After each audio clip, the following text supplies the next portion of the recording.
The time is now, the time is here. Round up the soldiers and lend me your ear. Pick your head up, stick your chest out, be strong. Listen closely, cause men can't always be wrong. The time is now, the time is here. Round up the soldiers and lend me your ear. Pick your head up, stick your chest out, be strong. Listen closely, cause men can't always be wrong. Men can't always be. Men can't always be. Men can't always be wrong. Men can't always be. Men can't always be. Men can't always be. Men can't always be wrong. Men can't always be.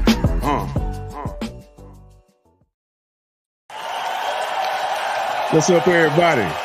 Welcome back to another episode of the Men Can't Always Be Wrong podcast with your guy, T. Swin, and your boy, J.O.B. What's up, folks? What's up, world? What's going down, man? While you at it, hit the like button, share, subscribe, and comment, man. And we're going to talk about something today that a lot of people are dealing with, man. With the cost of living and just everything, man. And people just trying to survive.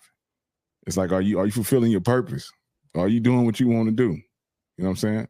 Or is your job in your way? Yeah. You know what I'm saying?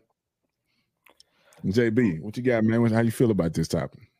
Man, I've been blessed to work for myself before, so man, and then going back into the workforce, unfortunately things happen where I was unable to maintain my business, but I had to join the workforce again.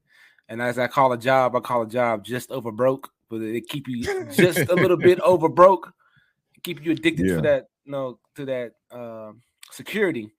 Yeah. And stuff that you have ambition for or dream for, gets pushed to the side because, you trying to chase that little bitty paper that person is giving you, that job is giving you, Yeah, I would say, man, also too, man, with the military, they pay us just enough to keep needing them. Yeah. You know what I'm saying? And then you locked in that contract. The only way you get out is medical or you do something to get kicked out, or you fulfill your contract. So like when I broke it down, man, when I broke down the base pay and the kind of hours we were working, it came down to like $82 a day while I was in. That ain't no money. No. And another thing you would see too is the 1st and 15th is when we got paid. So you would see everybody out and about shopping on the 1st and the 2nd, the 15th and the 16th. Before the end of the week, before the end of the week, the streets be empty. Ain't nobody in the exchanges buying nothing because everybody's broke. Yeah, it comes down to managing your money too. But what people don't realize is that when you work for yourself, as hard as you work, everything goes towards you. Go to you, not a company, because you could be making another person all kind of money. Yeah, you struggling, but that person's up there he the one taking trips, he the one going on vacations and shopping sprees, and while you sitting here struggling. Yeah, like man, we had Hurricane Ike hit some years back. This is why, this is when I got fresh out of the military. I was working for Centerpoint Energy. I was a contractor. And the Hurricane Ike hit. So we were out and about trying to get the power back up and trying to get the gas back up. We was going to all the surrounding cities around Houston, making sure there wasn't no water in the gas lines, that kind of stuff, right? So the Centerpoint workers, they were making $1,700 a day because they were working overtime. They making $1,700 a day. We were making $1,400 a week,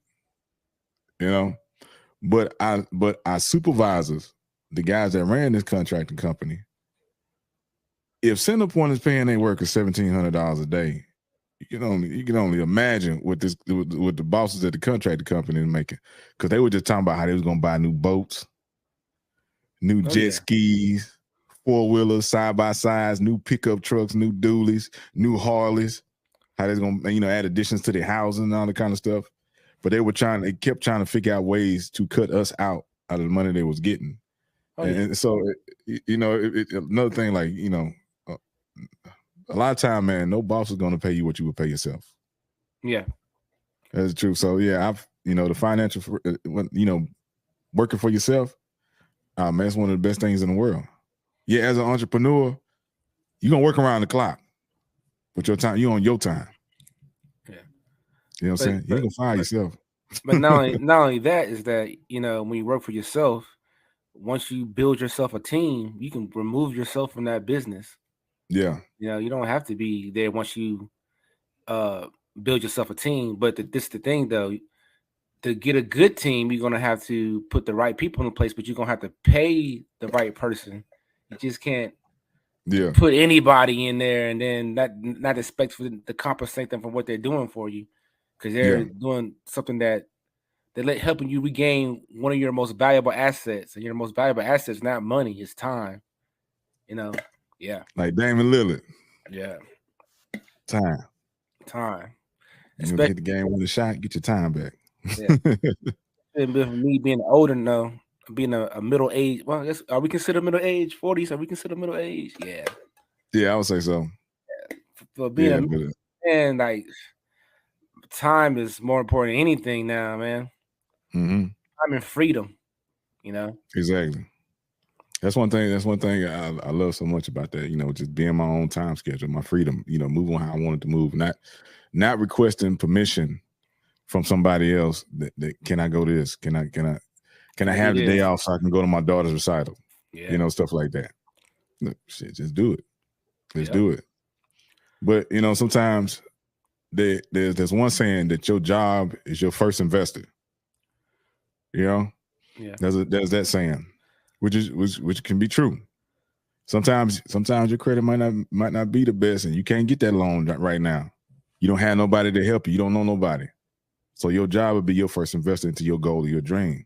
You know what I'm saying? So sometimes, man, create your game plan and use that job to execute your dream. Like me and JB, we work. We work jobs right now. Right now. yeah, right now. But it's help funding what we're doing. So what we want to do will become our full time, not job, but shit, like what we want to do, our lifestyle. And so yeah, right now, man, I'm feeling in a good position, man. I only work half the year. You know what I'm saying? Make decent pay. And that could be that little carrot they dangle in front of you. Yeah. But ultimately, it's not my goal to stay there. My goal is to be back, transition back into your own thing. Yeah. Yeah. Because I love doing this, man. We love doing this. And this is man, I kept running in JV. We were seeing each other all sides of town. We just kept running each other. It was like, and I said, hey, bro, I've been thinking about doing a podcast. And I was like you too? Exactly, bro. And that's how it went down. Just knock it out. And so what happened? Here we are. And it's like, I'll go back to something that I've heard before. I don't know exactly who said this, that you need to find your own dream or be a pawn in somebody else's, because if you're not doing your own thing, believe me, somebody's going to use you to make sure that their dream is going to be fulfilled. Exactly. So, you're going to execute their dream. Yeah. You're going to be this another piece on the chessboard. Yeah. Exactly, man. It's like things too, man. Like one thing, when you're doing your own thing, you can place people around you. You place the people you want. You can place people that you know is dependable. Yeah. Everything ain't gonna be hunky dory. But when you work in these jobs, man, you don't know these people that's next to you. You think you might know them, but when the shit hit the fan, it's everybody for self. Most definitely. You could be there 5, 10, 15 years. But when that shit hit the fan and they start doing cutbacks, it's everybody for themselves. Or somebody get in trouble or something happens. Mm-hmm. Yeah, you see the true the nature of people. Nature of people and the company, because the company is it'd be like, bro, man, I'll tell you something. I'll tell you something one time. Like I used to work at this chemical plant, and I had been there, and shoot, man, I knew my job, and I thought that I was gonna be there, to retirement. You know what I'm saying? I seen cats, man. They had been there 20-something years. They got about $2 million in their 401k. I'm like, yeah, man, I'm gonna be like that. And so when I first got there, they put me in one area, and I did really good in that area. And then they changed that area from alternating from days and night shifts to just straight days, increased the pay, and then pulled me out of there. They put who they wanted to put in that area, but I was the only person that worked in that area that did their work, didn't have no discrepancies. Everybody else had messed something up, wasn't doing their job. You know what I'm saying? I had none of those discrepancies.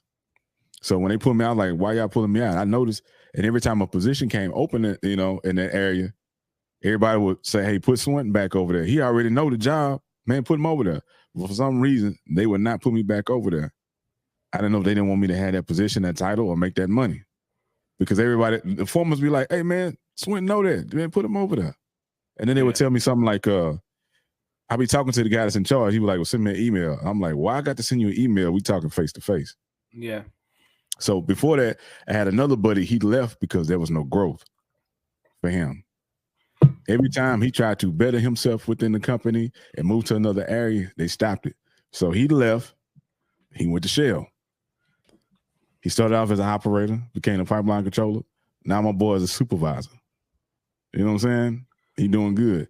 They allowed him to grow. Yeah. It'd be like that, man. I used to be, back in the day, I used to work in the pharmacy industry. I'm not gonna name the person because they're not giving us no checks, so I ain't naming no. But long story short, man, I had these two gentlemen that I knew, man. They were both over a department. I'm not gonna say exactly what they did, but anyway, the crazy thing about it, they were over this department, and they would send these guys to other stores to fix the department that they were in. So these guys were so good, they sent them, like, any place that was messed up, they sent these guys to go fix it. All right. Mm-hmm. So something happened to where, like, a regional manager position came available, right? Mm-hmm. So, like, one of the guys I was real cool with, we used to hang out and go out together. So he went up for the position. And do you know what they told him, the reason why I didn't give him the position? Why? Because he moves around too much. Yeah. What you mean? So they were sending him, like being fidgety, or no, because he's from one store to one store, but they send him to one store. They sending him, boy, to fix problems. So, but you know what it is, though, right? They were so good. Them two guys, like, every time they tried to move up, they got denied. They were so good at their job that the people that were above them needed them to make them look good. You know? Yeah. You know what I'm saying? Keep them where they was at. Yeah, they were a piece of a chessboard. Okay, I know I can send. I know if it's messed up, I can send what's his name over here. He's gonna fix it. Yeah. So what's the point of moving him up if he's making me look good? I'm not gonna move him up until I go up. Because then if you become equivalent, then I have nobody to make me look good anymore. And then I got to figure it out. Yeah. When I already had somebody there that could fix it for me. So why move you up? So you be in those situations too, man. They don't want you to move up because you're basically doing what they should be doing. So why would we move you? Where I move my strongest person out, you know? Exactly. To deal with a bunch of people that are incompetent, you know? Yeah. So being good at your job sometimes. All the time it takes to try to replace them. It's like, why would I deal with all that? And the cost is like, I'm gonna keep you right here. Yeah. And I'm gonna dangle something in front of you to keep you right there. Man, they ain't even dangle nothing. They just told him straight up that he moving around too much. Like, moving around too much. That would make sense. See, I got a story. I had this is another chemical plant. Somebody had quit, so a lot of overtime had opened up. Yeah. So I was his alternate. So I was the only person available to cover all the overtime days, to fill in for this cat until we qualify another person to take his shift. So I'm working all this overtime. I'm working my time. I also had a part-time job too. So I would get off of work, go to my part-time job too. Man, I was so overworked that one morning I got up and I couldn't move. My alarm clock went off and I couldn't physically move. My body was exhausted. It had shut down. I called my supervisor and he was like, I said, bro, I can't move. I said, I just was able to get enough strength to pick the phone up. I said, I woke up and I couldn't move out the bed. I said, I can move with my eyes. He said, man, you've been putting in a lot of work. Man, just stay home. We got it, man. Man, you've been working your ass off. Just stay home. We got it. Man, take a day off. All right, cool. Day after that, I come into work. They write me up for not showing up to work. Yeah. And they say, you didn't show up for a scheduled work day. I'm like, are you seeing all the unscheduled days that I'm here? Completing all this work. I don't never complain. When y'all call me in for overtime, I show up. When y'all call me, I always come. Yeah, and that's the thing too, man. Then they wonder why people just do the bare minimum on their job, bro. It's because like, what's the purpose of going the extra mile? Then one little mishap or one little thing goes wrong, then you just so quick to ask me. I done put in all this work for you. No, Yeah. I didn't seen this. I don't know. We done seen this numerous times on a job. Mhm. You know, I didn't seen it some every job I done went to. You know, there'd be that one guy who's this team this and I left the company and this and this and this and this, and then one day go wrong and chop, you gone. Yep. You know, And then they got their favorites. They could do whatever. Oh yeah, they got people who don't do nothing. Yeah. And they just love them to death. And that's We had a guy, man. We had a guy. He almost blew the plant up like 3 times, and they promoted him. I mean, like almost blew the place up, and they promoted him. And then they put him in charge of training. And I was like, the guy that almost killed us all. Yeah. I was like, so he gonna train people how to blow shit up. All right. And that same place too, man. A situation had happened where these guys had they had secured this vessel. They locked our tag out. If you guys are familiar with that, and when you take a piece of equipment and you isolate it from the system, you drain it, you remove all the pressure, any kind of energy, store energy, anything was wrong with it, right? Something was wrong with it. And it was like a routine. We had to rinse this thing to get all the buildup up out of it every now and then. It was like a routine check. And so we had a checklist for this thing. You would sign on it, and it had you initial next to each box you completed. You know, you check and put your initials, showing that these steps was done. When you isolate it from the rest of the system, and when you started rinsing it. So when I come into work on night shift, they had already isolated it, and 2 people verified this. They had already isolated and started the whole process. So I come in and I notice the thing leaking out from the back. It ain't supposed to leak out the back. It's water at a certain point, at a certain step, you're supposed to flow water out of it, but it wasn't that step, and it was coming out the wrong spot. So I realized they had ruptured in the spot. So boom, we got maintenance in. By the time maintenance come in the morning, I shut it down. Maintenance come in the morning, they replace that part. They get the system back going. These same guys get the system back going. Boom. That same area ruptured again. It happened 3 times. Wow. But because they blocked in a vent valve, the vent valve, so this thing you can bleed out pressure, was supposed to be tagged open. They tagged it closed, but on the paperwork where they signed, it said they had tagged it open. And the initial, you got 2 people initialing this, right? Yeah. But they put it on me because they said that I didn't find it. It's my fault. Oh, nah, bro. So they put it on me. And we had a union there, right? Yeah. We had a union there. So my union president come to me, and she like, hey, they trying to put this whole thing on you, and they trying to terminate you. I'm like, what? I'm like, I'm not the one that lied on the paperwork and didn't tag the thing out properly. I've never not tagged it out right. I say, these guys did that. She said, yeah, I know, but they're trying to put it on you. So, and I was like, okay. So automatically, I said, man, and it was this one guy, he was one manager. Me and him bumped heads. I've always felt like he was trying to get me up out of there. Yeah. So, man, I automatically started looking for another place. I started looking for another gig, just in case. So, sure enough, man, it goes to arbitration. These cats want to terminate me. I'd already found me another gig. But the atmosphere started changing. When they started doing investigation and all that kind of stuff, the 2 guys, we were cool. We were cool, man. We were so cool at this job that when it was people's birthdays, we would bring gifts to work. Somebody bring cake and ice cream. Hey, man, guess what day, man? It's your birthday. Boom. And they come out and people sing happy birthday, man. Even sometimes we would go out and have dinner together. Yeah. You know, I'm playing basketball after work with them. Stuff like that. When the shit hit the fan, every man for himself. They throw you on the bus quick. It was quiet. People stopped talking to each other. They was avoiding each other in the control room. Yeah. And I was like, yeah. And so one day, and this is one of the worst feelings, man. You go on a job one day, you go to work one day, you have a job. The next day you have no job. You know? Yeah. You weren't expecting that, but you still got a family to take care of. And then the way they go about it, man, they don't give you no forewarning, no nothing. They just come in, you're done. You're done, son. Ain't no second chance, ain't no nothing. No, forget what you got going on, your bills and stuff. Yeah, but I saw that game, and I propped myself up for the transition. I positioned myself. I positioned for the transition. You know what I'm saying? So I covered myself while that stuff was going on. I already had something lined up. I made it in a way to where they paid me while I was waiting for my start date. You know what I'm saying? And they cut me a check. They knew they was wrong, so they cut me a check. You know, I was like, all right, cool. And they was like, but you can't never work for us. I don't ever want to work for y'all again. The union was trying to give me my job back. I was like, I don't want that job. Yeah. If they willing to do this and lie, why would I want to work in that environment? I'm good. They cut me a check. I signed it. You'll never see me again.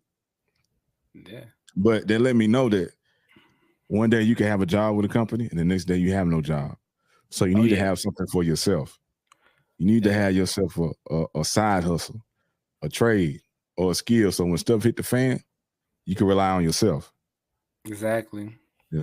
Especially this day and time, you're gonna have to have more than one source of income, man. Yeah. These jobs now, man, you know, it was a time I would say that, you know, a lot of jobs were a lot more loyal to their employees. Yeah. But that time is gone now, man. You just a number gone, now. Bro. Yeah. You're an employee number now. That's all you are. Yeah. Them people don't even know what you do or how much you contribute to that company, you know? Yeah. So, it's like, man, investigate the company. You know what I'm saying? Before you sign on, find out their history. If they got a high turnover rate, see why they got a high turnover rate. You know? Yeah. But I say, man, like if you're gonna use that job to help build up what your goal is or what you're trying to do outside of that, you always got to have something for yourself that they can't take away from you. You know? Yeah. That's how I feel about that. So that's why I created my business, man, as an outlet, as an escape. You know, to get away. You can't put all your eggs in one basket, basically. That's basically what we're saying. Because you know, it be that job. No, I ain't gonna say your employee will pull. It be somebody at that job that don't like you and pull the rug up on the. You know, I've been in situations where I've been in situations where I'm the one doing all the work and everybody else is playing, having fun and stuff, and then the people that I'm helping and I'm doing my job. I'm like, okay, you're gonna play, you're gonna do that, whatever. I didn't face the fact I'm just gonna still do what I need to do to make this money. Yeah. And then they still stabbing your back, but you're the one pulling all the workload. I'm like, that's crazy. Oh yeah. Like, and then when you retaliate against them, then you're a bully. Like I had that happen to me, man. I was working in. Yeah, you the villain. Yeah, I was working at this one job, man. I would do all this work. This guy, he would sit around. He wouldn't be where he's supposed to be half the time. He'd be off roaming around the rest of the the work area and stuff. Don't even be where he's supposed to be. And I'm doing all the work, you know. And I have the nerve to tell people that I don't do nothing. But you always not in your department. So if you're not in your department, who's doing all the work? That's common sense. Exactly. You know what I'm saying? Like I had to be doing. I had to like tell a person that, like, dude, okay, if he's always walking around and I'm always in where I'm supposed to be, then who's doing the work? That's common sense, you know. Then they had the audacity to say that I was doing something I wasn't supposed to do, you know. Yeah. So then, you know, man, me, you know, I just, you know, that once I don't like you, I don't like you. You know, that flip switch. I started treating him like, I did treat him bad. I ain't gonna lie. I treat him like, because I lost my respect for you. Yeah. Once I lose my respect, that's it, man. Like, and plus, like, you weren't helping me no way. So I got into it my whole department, because like, they were like, we're gonna call in sick and nothing. Like, dude, I had to tell them straight up. I said, you being here does not affect my day, because you do nothing to help me anyway. And I walked off. And after that, I had a target on my back, but it is what it is. It is what it is, man. I used to have this one cat, man. he was supposed to be a tech. Everything he touched, he broke. He never fixed anything. And they had him because he had made rank before me. They had him as a supervisor in our area. Yeah. And this cat, I think he used to do this on purpose. He would break everything. So they told him, don't touch nothing. Yeah. So they were making other people that even wasn't qualified learn on his equipment so they could fix it. Yeah. They keep him off of it. And he would do this so much that they would just give him vacation time. Man, you go and take vacation and get up out of here. So they would let him go anytime he wanted to, and they would deny other people's vacation. It's now we need you around. I say, well, man, this cat, man, y'all keep letting him go. It's not making him any better. He get his stuff approved all the time because he's appearing to be sorry. Yeah. So he kept messing up. They put me in charge. When I made the same rank, they put me in charge. I said, oh, I'm going to make him work. I said, oh, yeah, I got you now. Anytime he try to sneak off, and it's the military, bro. So it's a lot of yelling in the military. It can be. Yeah. So anytime he try to snake off, I would make him work. Whether it's physical work, I sneak up on him. Hey. that boy, he jumped. Man, I had him so nerved up, man. He was shaking. He was shaking in my presence. I said, oh, you gonna work, bro? You gonna work? I said, yeah, get down there and take care of that. It wasn't no more lollygagging. He couldn't bullshit no more. And then I said, nah, you're gonna learn. You're gonna get over here, man. You're gonna do this. You're gonna do this working party. You're gonna do this physical work. You know what I'm saying? Yeah. And every time I seen him, I see him working, and I just say, hey, like, my God, sweating. And then he grabbed his chest. Hey, man, we need you over here. I got him. I say, man, because y'all not making him do nothing. I'm gonna make him do something. I got on him. I had a situation like that before. And I used to be a manager of another place. I used to this one employee, she wouldn't want to do her job, so I just send her home every day. And after that, 2 weeks of not working, she came in and it was a star and parley. You know, after she saw her check she was happy, like I get to go home. But then after she couldn't pay some of them bills, she got right quick. Yeah. You know? It's like, and I would say, man, like my let's see, my job was my investor into my company. Yeah. You know what I'm saying? I had a game plan. When I started working at this one spot, that was my whole game plan, to use that to fund my idea, my dream, my goal at that time. And I did it. I check that off on my list. You know what I'm saying? My to-do list, my goal list, and my vision board. Check that out. Boom, boom, boom. Now I got new goals. This is one of them. It's done, but we're gonna grow it. Most definitely. You know what I'm saying? So jobs are they're not bad. Yeah. You know. But don't like I said, don't put all your eggs in one basket thinking that you're gonna be there forever and they're gonna have your best interest. They're not, because I've seen people work at a job for 21 years or 25 years, and then that one thing go wrong. Then and they like I don't know what to do. I've been here 25 years. I don't know what else to do besides this. Yeah. You got some people that don't know nothing else. And then another thing too is the demand. Is that job still necessary? Yeah. You know what I'm saying? So I always be looking at that too. Like when we talked about the AI, always be looking for that. Like, is this place gonna even be here? Yeah. What do I need to do to make sure I'm taken care of, that my family is taken care of? If this place shuts down and closes, or they decide to move in a different direction. Yeah. And the way things are, like we said before, when we did that AI episode, the way things are going with technology and stuff, there's a lot of jobs about to be gone. So you need a skill, trade, or something that's going to be around that doesn't depend on technology. You know, something that can't be duplicated by a machine. You know. Yeah. Because a lot of stuff's about to. A lot of stuff that people have been, kind of relying on, like cashier jobs and bank teller jobs and all that kind of stuff. You ain't gonna need none of that. Man. Yeah, we seeing a lot of people, man. A lot of people are hurting right now. Yeah. Inflation, cost of living is hurting. People ain't making enough money to survive. Yeah. So you're seeing a lot more people, families coming together, staying in one place because they can't afford to live by themselves. People can't afford to buy a house. Houses cost too much. Oh yeah, cars are ridiculous right now. The houses are ridiculous, man. Cars. You got a pickup truck costing $80,000, $100,000. Yeah. You know? And I know what I've learned, the older I get, I learn, man, don't buy stuff to impress people, man. Yeah. Like, it's cool to have $100,000 car if you can afford it. If you can't afford it, it ain't cool, because then that money you could have used to start that business, or to have extra cash to do with it, other stuff, is not gonna be there. And trust me, man, the age I am now, what I've seen, man, that car is not gonna impress nobody. It's really not. Everybody's so wrapped into their own stuff, they could care less what you Yeah. drive. Yeah. It's your character that's gonna get you farther than anything, especially in Yeah. a material thing, because material things come and go, man. Yeah. You get it, and you be living on top of the world. Next minute, whenever I ain't gonna say God, but yeah, whenever God give us, God take us away. Yeah. You know what I'm saying? You don't know. You never know when you're gonna lose something. Mm-hmm. Don't put all your values into the materialistic stuff, man. Get And I'm gonna tell you skills. something else. I'm gonna tell you something else I've been seeing too. Like with these times, it's tough times. So you see a lot of people, man, they used to be flossing for the gram. Yeah. You don't see them flossing no more. You know, you don't see them posting as much. Yeah. Because they was capping. Oh yeah, most definitely. Or they got caught in their scheme, or they scam that they was running.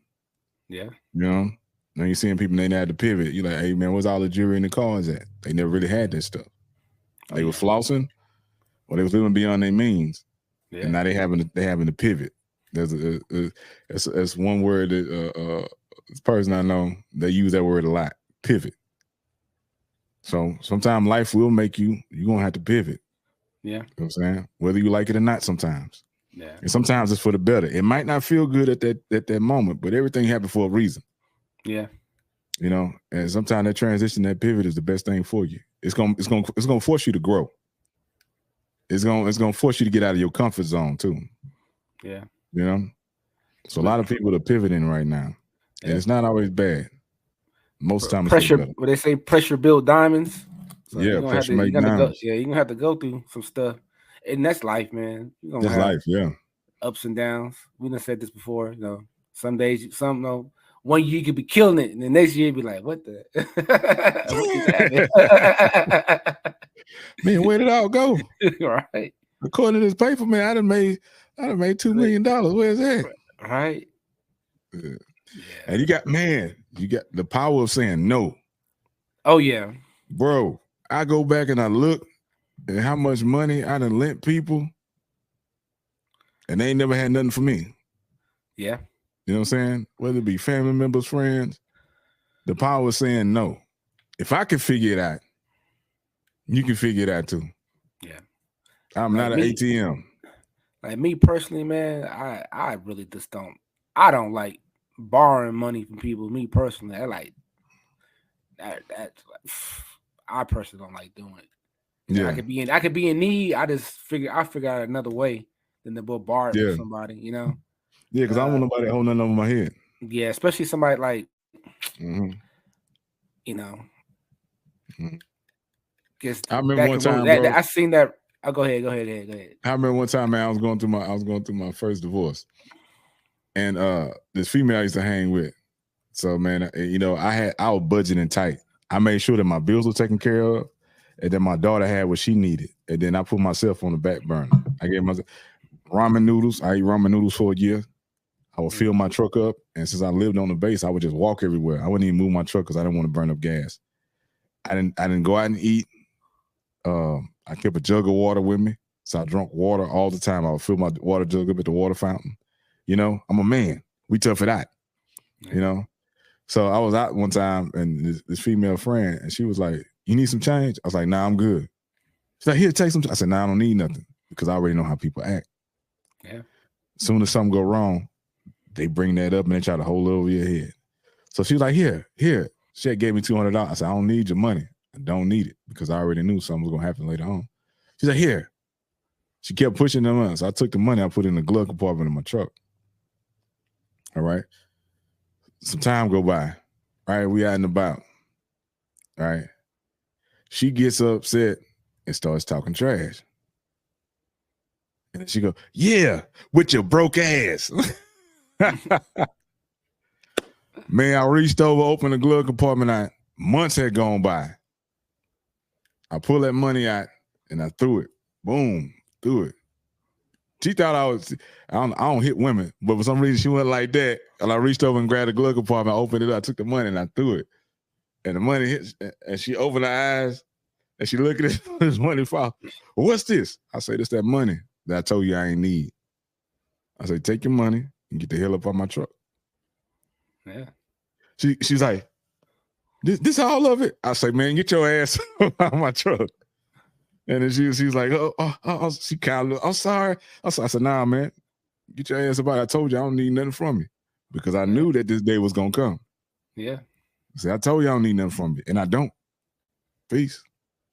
You know? Yeah, I got two friends right now, man. That two good friends. Like these, I grew up with these cats, man. They one loaned some money, and they still beefing over this money. You know what I'm saying? Yeah. But the thing it's so funny about it, it's like it's an ego thing. It's like it could be squashed so simply because the guy that borrowed the money has the money to pay it back. He just won't do it because they beefing. Yeah. So man, like, what movie was that? Was that South Central? What movie was it? Start off? Man, I'll pay your money when I feel like it was a Minister Society. Start off. Can't remember. You got that money you owe me? Man, I told you I pay your monkey ass when I feel like it. That was I think that was that Minister Society. That's when he shot dude at the table. Kane's dad shot dude at the table. Yeah. Yeah. So man, I had to chase a dude down one time like that, man. Yeah. Swim man, let me borrow some money. I'll pay you back on payday. Boom, cool. Payday come. I don't see him. All right. Every time I see him, he dodging me. Another payday come. I see him in the store. I said, hey, man, you got that money? Yeah, man, I'm going to give it back to you. I ain't got nothing on me right now, man. We get back to base. And then he dip out and I don't see him again. Another payday go by. And so I know he got the money because he buying Jordans. Yeah. He going out. So I say, this fool think I'm a sucker. So I followed this cat to the barbershop. I know you at the barber, you got money. You know what I'm saying? So I walk up in there, I say, hey, he's sitting in the chair. They already started cutting his hair. I say, hey, man, you got my money?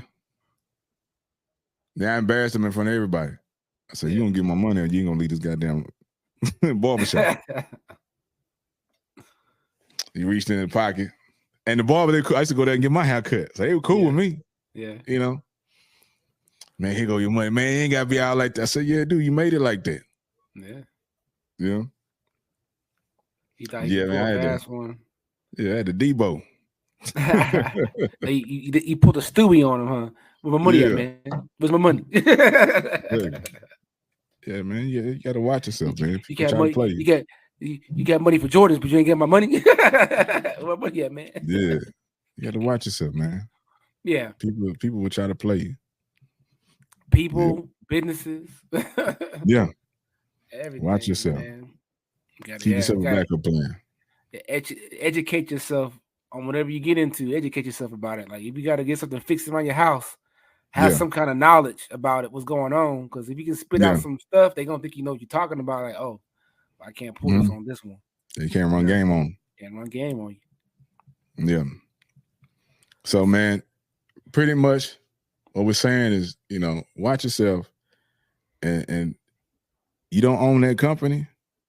So don't always think that company gonna have your best interest. They're gonna take care of you, and you're gonna be able to retire from there. Yeah. Make sure you have a plan, a backup plan, a transition plan, an exit plan. Make sure you have a plan for you and your, especially you got somebody else to take care of other than yourself. Make sure you got a plan in place. Yeah. I remember when I guess I can talk about them because they're not in business no more. Are they? Is Bennigan still around? Any Bennigan still around? Nah, we used to go to Bennigan's like when I was younger, man. Because we used to go. You could have a good time at Bennigan's for $20 back in the day. They had the $3 menu items, the Irish fries, the little hamburger bites. They had the little $5 drinks, right? Yeah. But so anyway, we hang out at Bennigan's all the time, but we became we hang out somewhere so much you become friends with the staff. And it was crazy when they shut down. It's like they didn't tell nobody nothing. They pulled up one day. Like they were about to start their shift, and they said close. It was just closed. Nobody knew anything. Yeah. So that's the way they do you, man. They won't say anything. It's like, oh, Won't we say done. nothing. We Yeah. done. Good luck. Yeah, we saw the whole thing with Enron and everything where they took people 401ks. Yeah. We've seen this play out so many times. Pensions, they take some jobs. You think you straight got a pension coming, and then they'll take your pension. Depending on what's going on. You cut that off. You thinking everything hunky dory that you got that to rely on. Yeah, you don't now put you can't cover nothing. 30 years of service in, and now you have nothing to retire on. Yeah. So you gotta have a plan B, like you said, man. Get do the pension and stuff, but still have something else you got going on. Yeah. Like because you're gonna get old. Oh yeah. You're gonna get old. You're gonna get older. So how are you gonna take care of yourself? You can't always depend on your children to take care of you. How are you going to take care of yourself? And the way things are going with this government, Social Security is not going to be around probably for our generation. So they can cap that at the window too. So. Yeah. So you need to start making some moves and make sure you look out for yourself and you can survive. Yeah. And not just barely. Yeah. In your later years. So, and then it's one thing about being young that that I learned from my mistake from now to when I should have started when I was younger. Compounding interest is your friend. Like, start young, start investing young. Because by the time you get 40, you have a nice little nest egg if you started young. It takes less money, then so the older you get when you start investing, the more money you got to put into it. The younger you start, the less money we got to put into it. You can just y'all throw $100 away on stupid stuff. Oh yeah. Now, if you're 19, put $100 away every month into a index fund. It's $100. That's it. By the time you hit your 40s, you have a nice little chunk of change. Very nice. Yes, sir. Because time is on your side, man. When you're young, time is on your side. Now, if you wait till you get 40, 50, time is not on your side no more. Yeah. Now you got to take bigger chances, bigger risks. But right now, you can, if you just want to go the job route, you can sit back, put that I say put 10% of your income away. Yeah. And let it stack. And by the time you get old, that what you put away, you should be good to just retire off that, man. Be real with you. If you do it right. Yeah. Kevin Samuels used to say, man, he said you need at least $2 million to retire. Oh yeah. Because if you what I'm see if you don't plan on working no more for the rest, you need at least $2 million. If you have that $2 million invested right, you're gonna make at least 8% off of each million. That's like 60,000. So that's like 120,000 a year. Mm-hmm. If you can't live off 120,000 a year, something wrong with you. Yeah. Yeah. Exactly. You're living beyond your means. Living way beyond your means. Hell yeah. Yeah. Exactly. That's more than enough to take care of your responsibilities. Yeah, and that's just living off the interest of your money. That, I'm saying, if you're having a stock, that means your stock is still going up. That's just the interest off. And hopefully, too, your house is paid off while you're up in age. Yeah, so you don't have to worry about that. Yeah. Yeah. I didn't mean to say interest. That's the dividends you're getting off of it. Yeah. Your payments, with your responsibilities should just be like pretty much, utilities, insurance, and stuff like that. Yeah, you need. If you can live a minimalist lifestyle, man, you'd be good with $2 million, man. Yeah. You never have to work again. Yeah. You have that FU money. I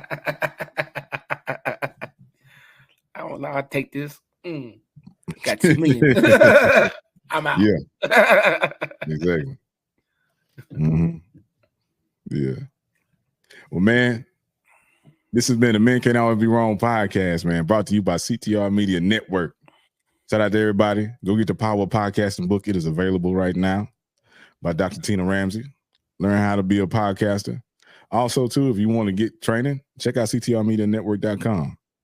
And while you're at it, man, reach out to your guys, man. MCAWB podcast, MCABW podcast at Gmail. And let me put that up there for you.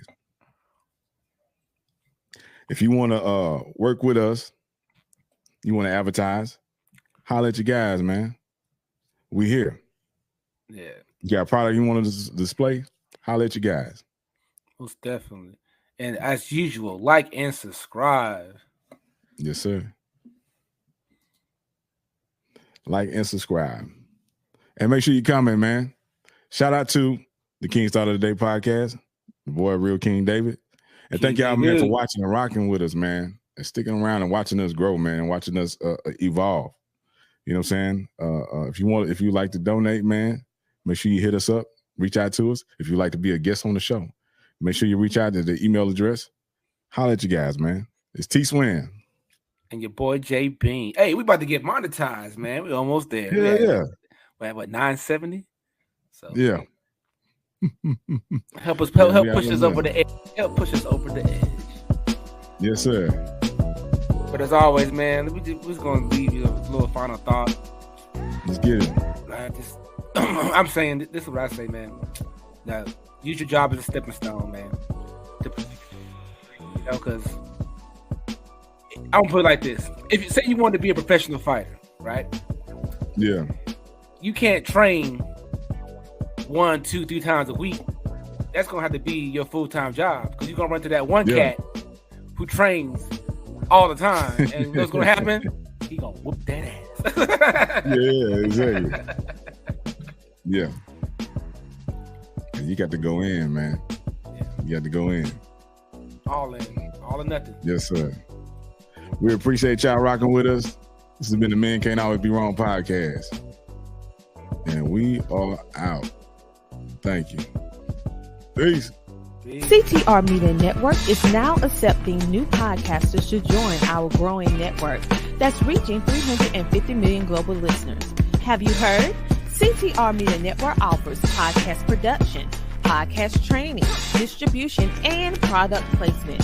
Book us for your next event or schedule an interview with CTR Media Network podcasters today.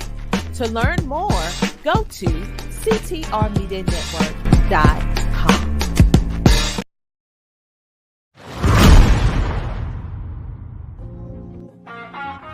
What up, everybody? It's your guy, T Swin. As you know, I was recently featured in the Trucker Magazine's March issue for my transportation music. Well, the wait is finally over. The transportation music is here now. Man, you can play it, stream it, download it, buy it, man. Spread the word. Good, clean music that jams. Be a part of history in the making, man. The first ever all transportation music album ever. Our own genre, transportation music. Ride what you got, T Swin. Let's get it. Yes, let me show you how to pick it up and move it. Homie, this is transportation music. Something to ease your mind while you're cruising.